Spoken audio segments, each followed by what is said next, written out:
अब हम लोग पढ़ेंगे अनुसंध गुणधर्म का दूसरा पॉइंट। अनुसंध गुणधर्म का दूसरा पॉइंट है वाष्प दाब का अवनमन। वाष्प दाब का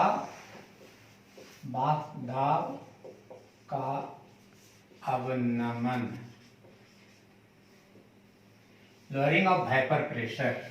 सेकेंड पॉइंट है अनुसंध गुणधर्म। पहला था प्रसरणी दाब, दूसरा है वाष्प दाब का अवनमन, लोअरिंग ऑफ वेपर प्रेशर। तब पहली बात है कि अवनमन क्या है? कम। अवनमन का अर्थ होता है कमी होना। अब इसके बारे में हम लोग डिटेल से पढ़ते हैं। और वाष्प दाब का अवनमन तो कहता है कि किसी आवासशील विलय, आवासशील दो चीज है। वाष्पशील का मतलब जो अपने आप वाष्प में बदल कर उड़ जाए, आवासशील का मतलब है कि मिला देने के बाद वो उड़े नहीं। तो किसी आवासशील विलय को, आवासशील विलय माने उड़ने वाला विलय नहीं होना चाहिए। किसी विलायक में घोलने पर शुद्ध विलायक का वाष्प दाब में कमी हो जाना। जब आवासशील विलय को किसी विलायक में घोलेंगे तो विलायक का वाष्प दाब कम हो जाएगा। अब वाष्प दाब कम क्यों हो जाएगा भाई?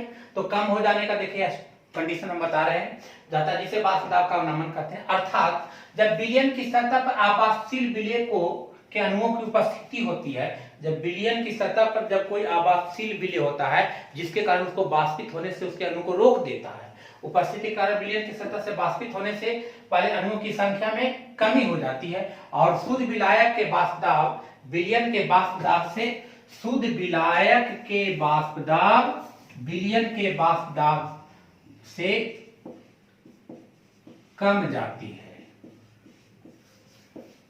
जिसे वाष्प दाब का अवनमन कहते हैं। क्योंकि वो उसे आवासशील विलय होने के कारण विलयन के सतह से वाष्पित होने वाले अणुओं की संख्या में कमी हो जाती है, क्योंकि उसको आवासशील विलय है तो उसको वाष्पित होने नहीं देता है, जिसके कारण उसकी संख्या में कमी आ जाती है। अर्थात शुद्ध विलायक के वाष्प दाब, शुद्ध विलायक के वाष्प दाब विलयन के वाष्प दाब में कम जाती है, जिसे हम लोग वाष्प दाब का अवनमन कहते हैं। मान लें कि शुद्ध विलायक का वाष्प दाब बराबर पीओ है। विलयन का वाष्प दाब, विलयन का वाष्प दाब इक्वल टू पीएस है। तब वाष्प दाब का अवनमन, वाष्प दाब का अवनमन, तब वाष्प दाब का अवनमन शुद्ध विलायक के वाष्प दाब विलयन के वाष्प दाब से कम जाता है। तब वाष्प दाब का अवनमन बराबर पीओ माइनस पीएस। वाष्प दाब का अवनमन इक्वल टू, वाष्प दाब का अवनमन बराबर हो गया पीओ माइनस पीएस। अब इसी में कह दे कि शुद्ध विलायक के सापेक्ष अवनमन को वाष्प दाब का अपेक्षिक अवनमन कहते हैं। तब वाष्प दाब का अपेक्षिक अवनमन, शुद्ध विलायक का वाष्प दाब पीओ है और विलयन का वाष्प दाब पीएस है, तो वाष्प दाब के अवनमन कमी होना, तो वाष्प दाब का अवनमन बराबर पीओ माइनस पीएस। अर्थात शुद्ध विलायक के सापेक्ष, शुद्ध विलायक के सापेक्ष अवनमन को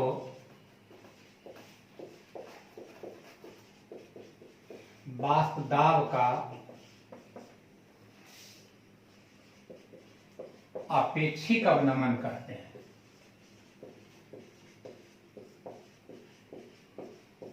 शुद्ध विलायक के सापेक्ष, तो शुद्ध विलायक कौन है?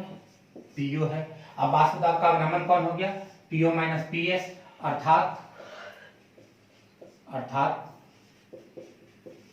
वाष्प दाब का अपेक्षिक अवनमन, तो वाष्प दाब का अपेक्षिक अवनमन शुद्ध विलायक के सापेक्ष, तो शुद्ध विलायक पीओ और वाष्प दाब के अवनमन को, तो PO minus PS equal to PO. ये आपका निकल गया वाष्प दाब का अपेक्षिक अवनमन। ये है आपका वाष्प दाब का अवनमन।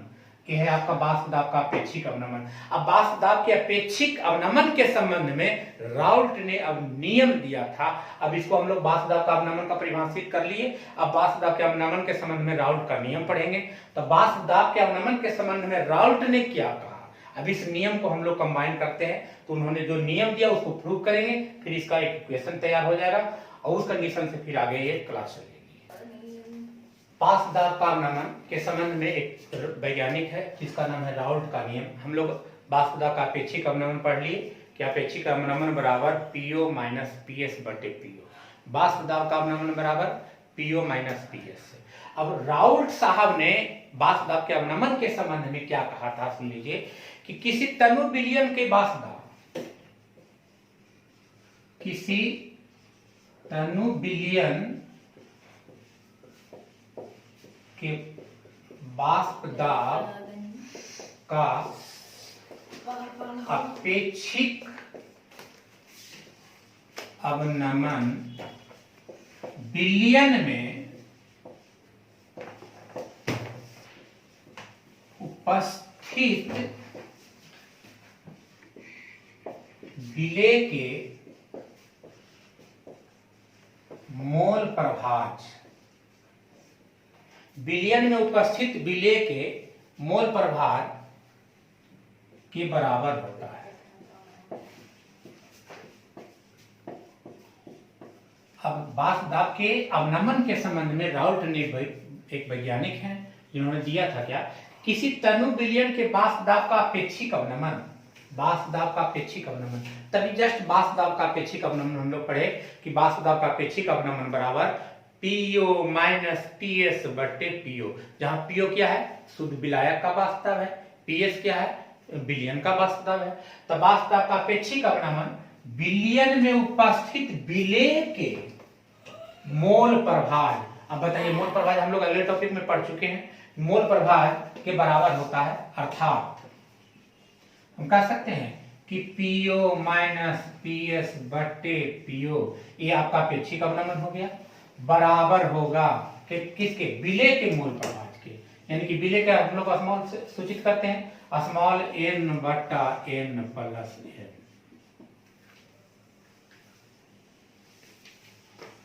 यही था आपका राउल्ट का नियम, किसके संबंध में, बाष्प दाब के अवनमन के संबंध में राउल्ट का नियम है। तो बाष्प दाब के अवनमन के संबंध में अगर आ जाए कि बाष्प दाब के अवनमन के संबंध में राउल्ट के नियम का विवेचना करें, तो शुरू से जो लिखे परिभाषित करके पहले आपको बाष्प दाब का अवनमन निकालना होगा, फिर बाष्प दाब का अपेक्षिक अवनमन का वर्णन कर लीजिएगा।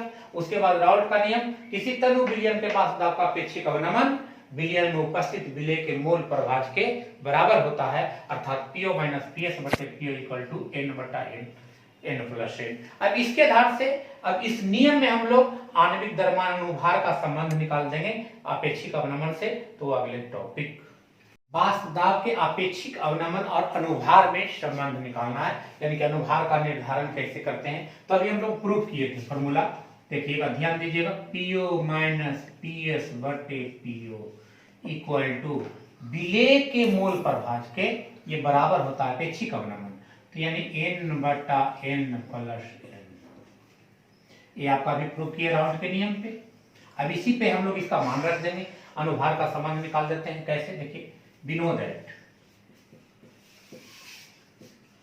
जानते हैं कि n बराबर होता है small w by small n और कैपिटल N बराबर कैपिटल W बटा कैपिटल N। अब ये दोनों का मान पुट कर दीजिए, इसमें n का वैल्यू निकाल दीजिए।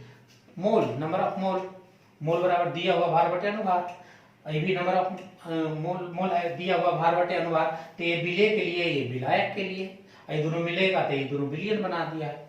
अभी दोनों का मान पूर्त कर देंगे तो हो जाएगा क्या, पीओ माइनस पीएस बटे PO equal to small W बटा स्मॉल एम बटे स्मॉल डब्ल्यू बटा small M plus capital W बटा कैपिटल एम। अब यहाँ के बाद अगर कह रहे कि अतः विलयन तनु है, विलयन कैसा विलयन के लिए, तो तनु विलयन है। अगर विलयन तनु हो जाए तो तनु विलयन के कंडीशन के आधार से उस कंडीशन में तनु हो जाए तो उस कंडीशन में हम कह सकते हैं कि स्मॉल w विलयन के लिए, ये विलयन है, इसके लिए नहीं, ये विलयन में अगर विलयन तनु है तो स्मॉल w बटा m इक्वल टू 0। तो उस कंडीशन में हो जाएगा PO माइनस PS बटे PO equal to small w बटा स्मॉल m बटे 0 प्लस कैपिटल W बटा कैपिटल M। अब इसको हल कर लेंगे, या PO माइनस PS बटे PO equal to small w बटा स्मॉल m गुने कैपिटल M बटे कैपिटल W। इस प्रकार आपका अनुभार में संबंध निकल जाएगा। अब इसमें से जो भी पार्ट निकालना हो, m को निकालना तो m को बाहर कर दीजिए, इसको इधर बाय क्रॉसिंग करके जौन सा शब्द इसमें निकाल लीजिए, जिसको निकालना हो उसको बाहर कर लें और बाकी क्रॉस तो करना है। इसके आधार से आपका टोटल नंबरिकल बाष्प दाब का अवनमन का जितना भी नंबरिकल बनेगा वो इस कंडीशन पर बनेगा और एक इस कंडीशन पर बनेगा। अगर विलय के अणुओं की संख्या दिया हुआ रहेगा तो इस पे बनेगा, विलायक के अणुओं की संख्या, विलय की अणुओं की संख्या मोल दिया रहेगा तो इस पर बनेगा, और अगर अनुभार दिया रहेगा तो इस पर बनेगा। इस प्रकार आपका सेकंड पॉइंट जो था बाष्प दाब का अवनमन, वो बाष्प दाब का अवनमन समाप्त हो गया। That's all.